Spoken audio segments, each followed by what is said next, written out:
Hello everybody, here is Viveka, and I already dropped my microphone. This is Viveka from the Nourish Caveman and the Healing Foods Method, and happy Friday. How you doing today? It's very hot today in Southern California, so I'm here in my office sweating a bit. Today's topic I hope is going to be a good relevant topic for many of you who might be watching now live or might be watching later.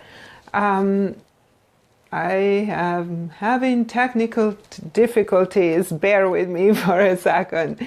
I just got a new light for my phone and it's not working. Help. Okay, we hope that this is working now. Sorry about that. Okay, this is live video. Back to us. Hopefully everything is working now, and hopefully you can hear me.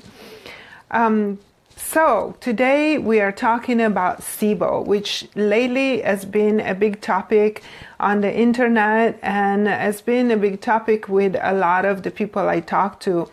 In fact, today I had somebody in my Facebook group, Keto Paleo, and in case you're not familiar with that, I do have a Facebook group that focuses especially on Keto Paleo recipes. One of my followers asked me, as I was asking how to best help people and what kind of content they would like to see, he asked me about gut health and possibly SIBO, and how people living with SIBO can be helped with Keto Paleo. So I know you guys are slowly coming in and starting to join the live broadcast. So in the meantime, I would like to ask any of the viewers if they have SIBO. Any of you watching have SIBO or any gut problems, or have any ever had any symptoms like bloating of the belly and gas and digestive problems. A lot of the symptoms related to SIBO can be heartburn, not just the swelling of your actual belly, but it can go to heartburn, and it can go much beyond that, because SIBO can cause things like OCD, for example. Did you know that the gut flora dysbiosis, a bacterial overgrowth of your gut, can cause psychological problems like OCD and depression, schizophrenia, sometimes aggravated by SIBO. So it's quite an interesting and complex scenario. Now, how do we approach SIBO from a Keto Paleo point of view? Well, first of all, let me just give you, I'm not going to go very much into the disease today and all the different facets.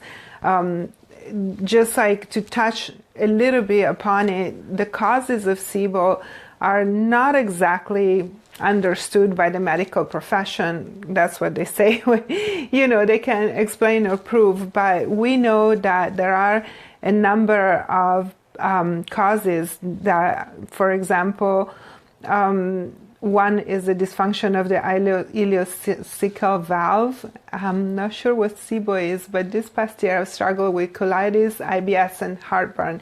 Hi, Amy. I just read your post. Yes, those can all be very strong indicator of the presence of SIBO. So sorry for taking it for granted that everybody knew. Hi, Karina. How are you? I took it for granted that all of you knew what SIBO was, but SIBO stands for Small Intestine Bacterial Overgrowth. So step back here. Hi, Amy. And this is different than dysbiosis, because when we talk about gut flora and dysbiosis, we're usually talking large intestine. Now, this time we're talking small intestine, and small intestine is a little bit different scenario because this is the place in our body where the nutrients get absorbed. And so there is the presence of some beneficial bacteria, but it's much reduced compared to the large intestine where all the fiber gets broken down and converted, and then we want the real big presence of good bacteria, our gut flora, is mainly acting in the large intestine.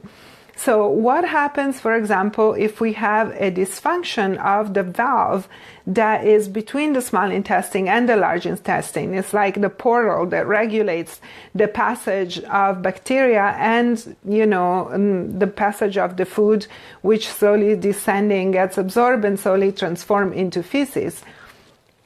When that security team at the door is supposed to let things through only in one direction, so it's not supposed to let those guys from the large intestine to come into the small intestine and cause problems.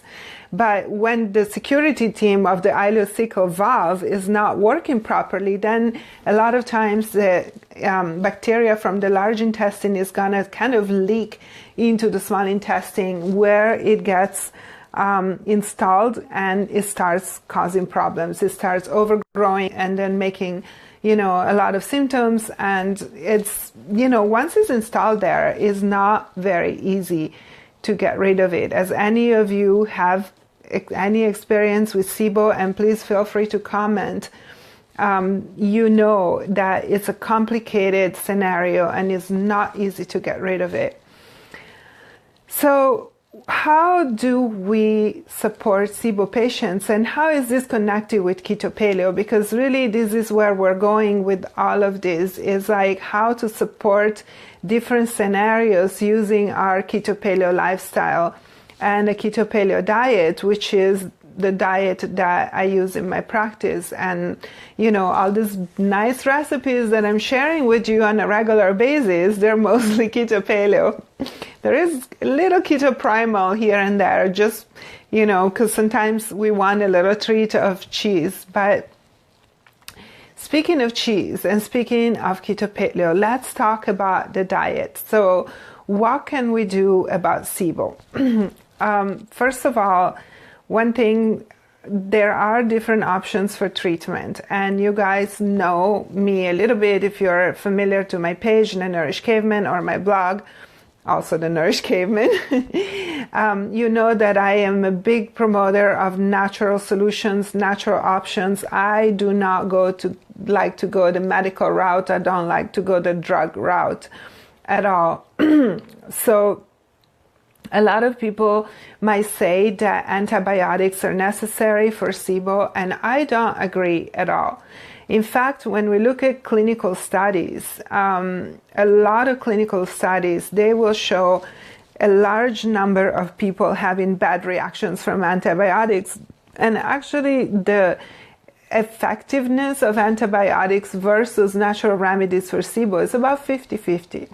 So the two treatment options are antibiotics or natural antibiotics. So herbal remedies, and a lot of herbs can be antibiotics, antibacterial, antiviral, antimicrobial. So when we think about doing a natural solution, we have much better options because the herbs that are used for SIBO, they're also kind of wide spectrum, and they will take care of any fungal or overgrowth or possibly parasite infestation that you might have at the same time in your intestines because of the imbalance that was created by the SIBO bacteria, the small intestine bacteria. So what kind of diet do we need to observe for SIBO? There are actually a number of very important things. The number one is to keep the carbohydrate low and absolutely no sugar. Think about it. There are bacteria and they live in your intestine. The number one thing they feed on is sugar. And the number two thing is starches and carbohydrates. So it's very important that we have a low starch, low carbohydrate, zero sugar diet in order to not feed the bacteria in your intestine. Also, another thing that is very detrimental is dairy. So no dairy. The dairy will not only raise the general inflammation of your body, but it would also feed the bacteria. There is sugar in all dairy. There is lactose. When the cheeses are aged and fermented, the sugar might convert. But at the same time, anything that's fermented is also going to exacerbate the bacterial overgrowth. So we have to be really careful. And this is one of those tricky situations when we are commonly understand that in our gut, in order to help our gut, we need to take in probiotics, beneficial bacteria. And so we want to take probiotics to heal our gut, to help our gut. But in the case of SIBO, when there is actually a bacterial overgrowth in the small intestines, probiotics can do a lot of damage instead of good.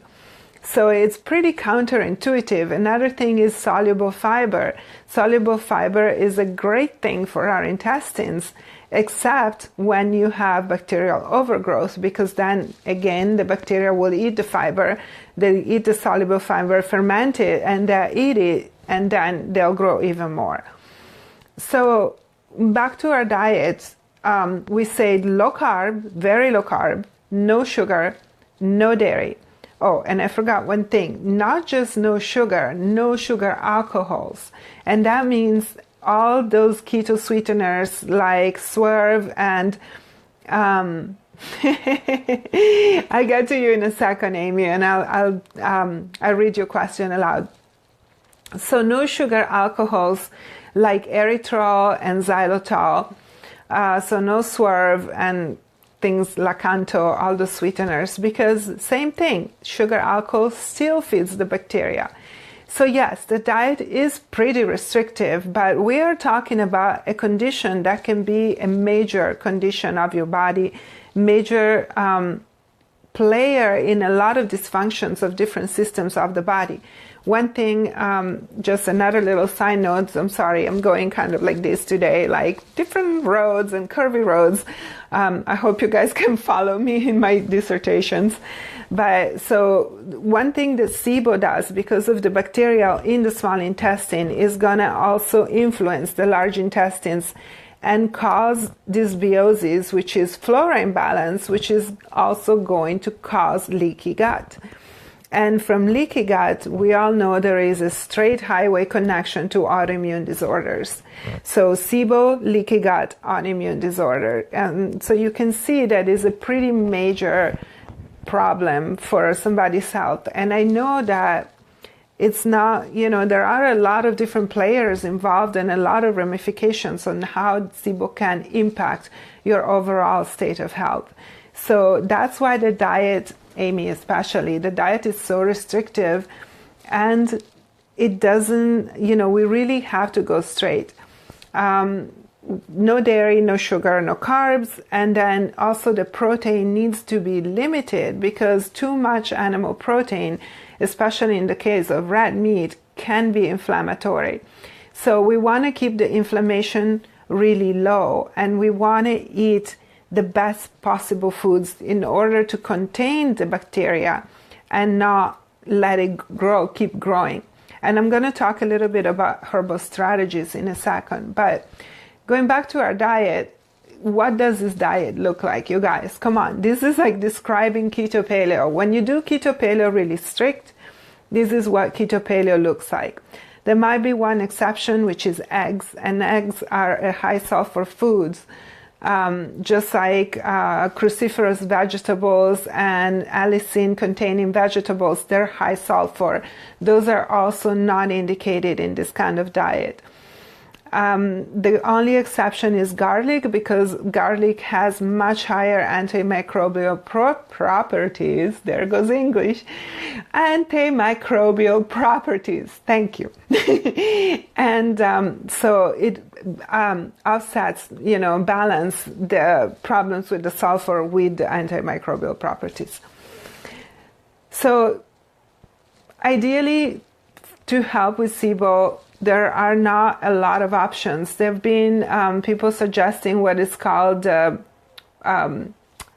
my goodness, I forgot what it is, the select carbohydrate diet, I think it's called. And also, of course, AIP and paleo, pretty restrictive, but probably because Keto Paleo was not that known as this version of a diet that we call Keto Paleo, but otherwise I am sure it would be highly indicated in the cases of SIBO. So any recipes that you find that are Keto Paleo can be maybe slightly modified to fit perfectly and help with this condition. Again, as far as the modifications, I would think in reducing or completely eliminating cruciferous vegetables. One thing that really helps with the vegetables, because we want to keep the carbs so low and the fiber and the soluble fiber so low, is to cook them, not eat them raw. So have cooked vegetables and well cooked. So sometimes even a little overdone, that means mushy, which is not ideal, but it's better to have a mushy vegetable than to have a full-on attack where your stomach blows up and then your rear end becomes a reactor and you have to run out of the room if you don't want to impact people. So any of you watching right now has had any experience with SIBO? I hope not, but just in case, any questions you might have. I want to touch on Amy's question. She says, if you don't eat carbs or cheese, what do you snack on? Just vegetables. There is probably not a lot of snacking done with the SIBO diet. I think that because also you have to reduce nuts. Nuts can be very inflammatory or too much fiber. So there is not a lot of snack material here. We're talking about eating just 3 regular meals a day and not much in between. And those meals will probably look like high fat, a little bit of protein, and a little side of veggies. So the fats are really what carry this diet and help you, especially things like coconut oil, which is antimicrobial, antiviral, antifungal. This is where we find the power of medicinal foods, you guys. Not, like something versus like canola oil versus coconut oil. A lot of people, they don't do Keto Paleo and they just do keto indiscriminately with any food available, might think that they're equal. I could choose canola and I could choose coconut and it's the same. And believe it or not, I have seen canola oil being used in baby formulas for ketogenic diets. When I went to an epilepsy convention 2 years ago, I think, I was reading all the ingredients in all the formulas offered as ketogenic. And for them, the only thing that mattered was the high fat count. So incredibly nasty, rancid oils were used, like canola. For us doing Keto Paleo, we know the power of healing food and we are very specific about our ingredients. So we want to focus on healing foods like whole foods, organic, clean, and medicinal. Like, why have to go out of your way to get a lot of extra supplements and extra, supplementation for vitamin, minerals, and also really medicinal foods when we can just eat it as part of your meals? So a lot of people, especially in America, and I'm Italian, so I have a little advantage here. I grew up eating a lot of home-cooked meals and also eating a lot of different things that are not common in the United States.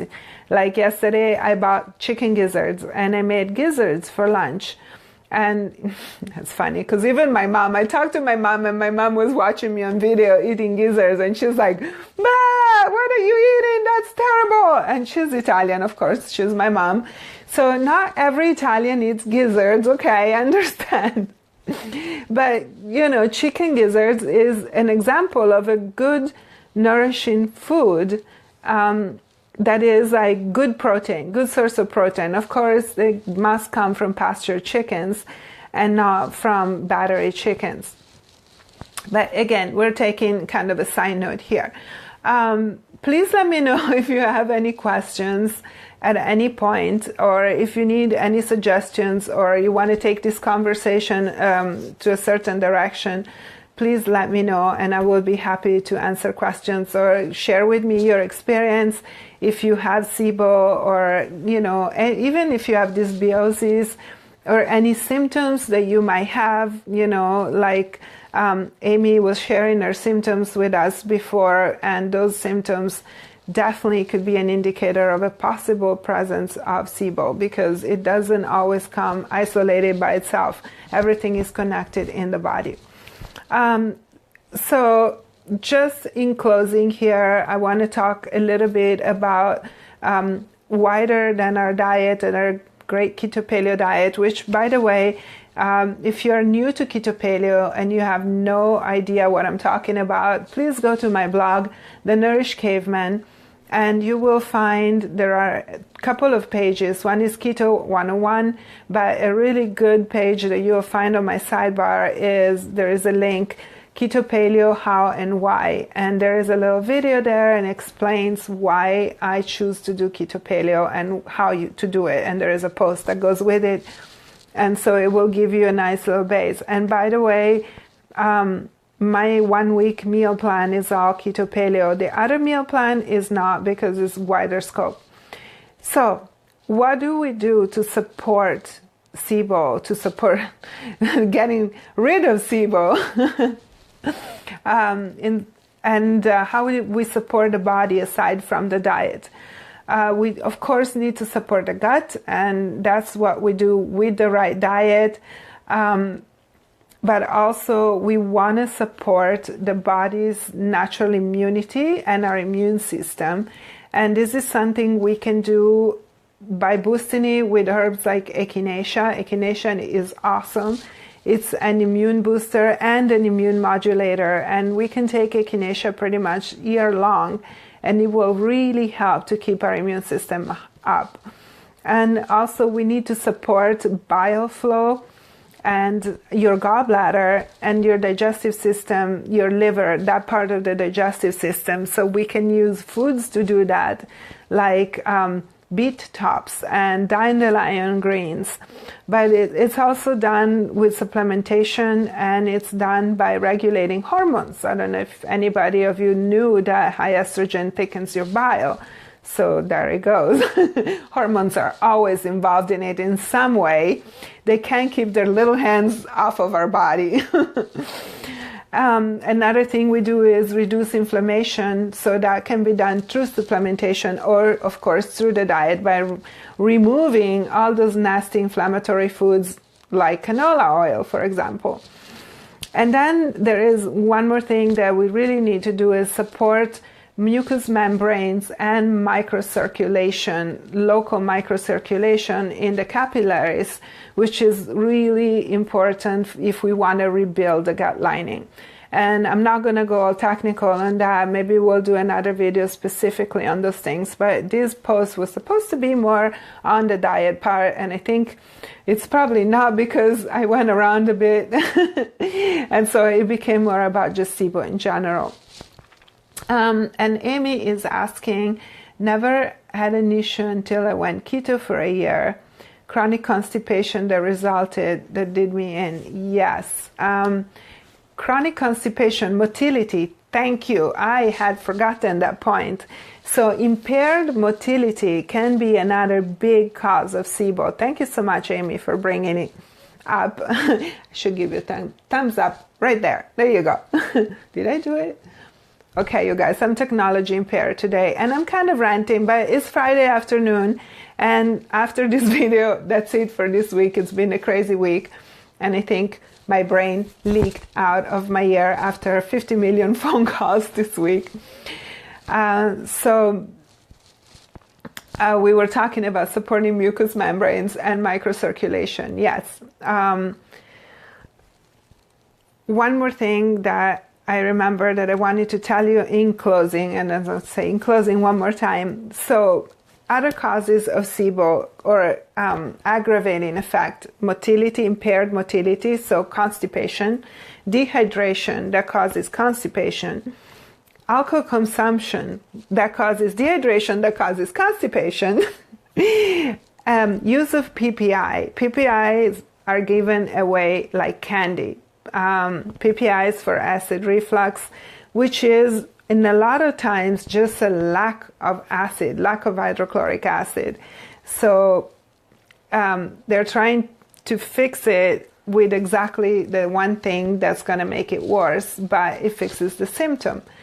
And, you know, the lack of acid that the PPI causes lets bacteria in.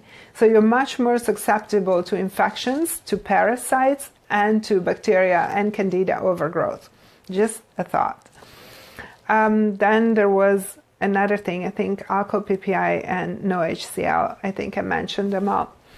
Well, okay, it wasn't the most linear video this week, but I hope I gave you a little bit of an idea of what SIBO is about and what we can do to help. I should mention a couple of other herbs for you. I'm about to take a new course in kind of become a mini herbalist, not really a big certified herbalist that takes years and years, but I'm about to start a year-long course to become a mini herbalist. So I will be adding more herbal remedies to my set of tools, which is kind of really exciting, and herbs are awesome. So we can reduce inflammation with boswellia, boost immune system with echinacea and andrographis, and for like symptom relief when SIBO gets nasty, cramp bark is a great one. Those are just things that come to my mind. Also, essential oils, really great to kill those bacteria, like oregano and peppermint oil taken internally. Now, I want to mention one thing is that if you're going to use herbs, really important, do it with somebody that knows what they're doing. Herbs, they're not like food supplements where you can go wrong pretty much. Herbs can be toxic if taken in the wrong way or in the wrong quantity. So you don't want to do more damage than good. Make sure that you know what you're doing or you consult an expert when you're using herbal remedies. Okay, last opportunity for questions. Otherwise, I am going to let you go and go clean the house to start my weekend and wash the dishes too, because being busy, everything is piled up there. Thank you so much for watching, everybody. I really appreciate. I'm going to try to be consistent, get you more videos and more connections between our keto paleo diet and different parts, different problems that you're facing, and how keto paleo will resolve those problems specifically, and if there are any ways to do it. Thank you, Amy. I hope you find information on there, and otherwise always feel free to comment below the video once it's posted, and I will come in and keep answering your questions. And this video will eventually be on YouTube as well. You can find me again on here on Facebook. You can find me on my blog, The Nourished Caveman, and you can find me on YouTube with more videos like this one. Have a wonderful weekend and enjoy this gorgeous weather of early fall. I hope you are all well, and thank you for watching.